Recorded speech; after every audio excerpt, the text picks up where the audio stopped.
Toupargel, depuis 70 ans à votre service pour vous livrer le meilleur du surgelé.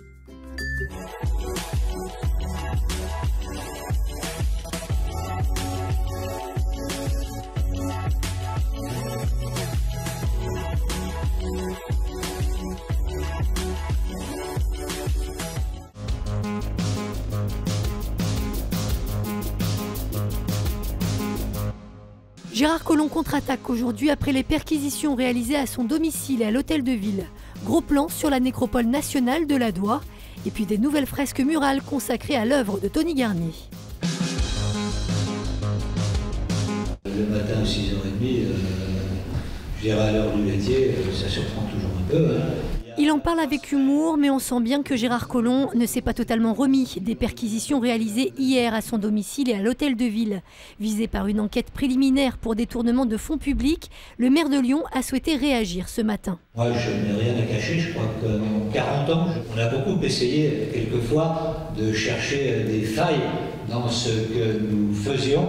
Et je crois qu'évidemment, nous avons toujours été d'une grande rigueur. Et lorsqu'on évoque le rapport de la Cour régionale des comptes qui lui reprocherait des largesses au profit de son ex-compagne, il répond « M'inquiète quand même que ce problème date d'une vingtaine d'années, sorte juste après les européennes et juste avant les municipales. Bon, ça peut étonner tout d'un coup cette frénésie. » Un homme interpellé suite à l'attaque d'un fourgon de police le 16 février dernier sur l'autoroute A7. Le véhicule avait violemment été pris à partie par des manifestants lors de l'acte 14 des Gilets jaunes. L'individu arrêté est âgé d'une vingtaine d'années et se revendique de la mouvance anarchiste. En ce jour de commémoration du débarquement en Normandie, c'est l'occasion de s'intéresser à la nécropole nationale de la Doua. Ici se trouvent plus de 2300 tombes datant de la Deuxième Guerre mondiale. Des soldats mais aussi des résistants, tués pour certains dans les jours qui ont suivi le D-Day.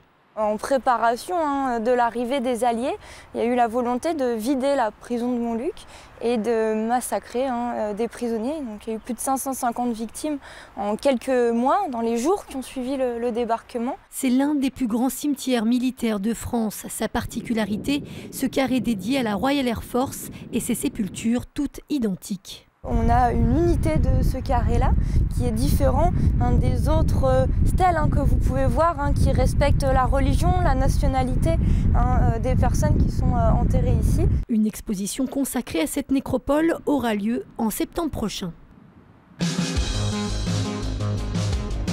Un nouveau mur peint en hommage à Tony Garnier.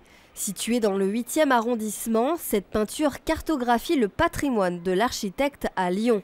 Elle montre comment l'architecte a réalisé pendant près de 30 ans des grands chantiers à la demande du maire, Édouard Herriot, et du conseil municipal.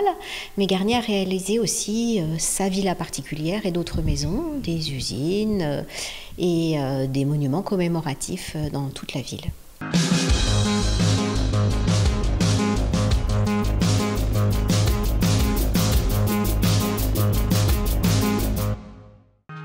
L'info continue sur TLM.tv, les réseaux sociaux et le fil info.